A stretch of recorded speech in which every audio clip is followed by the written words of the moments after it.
In our flock simulation, the motion of each object in the flock is defined by these three forces. It is separation, alignment, and cohesion. These three vectors, we sum them up, and what we get is this motion.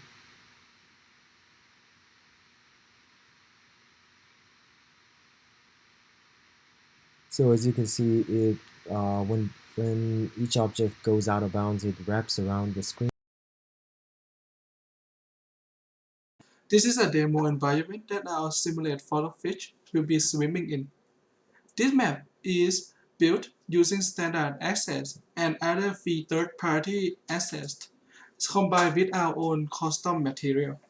To simulate this realistic underwater environment, we use light projector to cast acoustic effect on the ocean floor and water surface. Our next step is to build our own coral reef and creatures to populate a larger space and simulate physics-based water wave for added realism.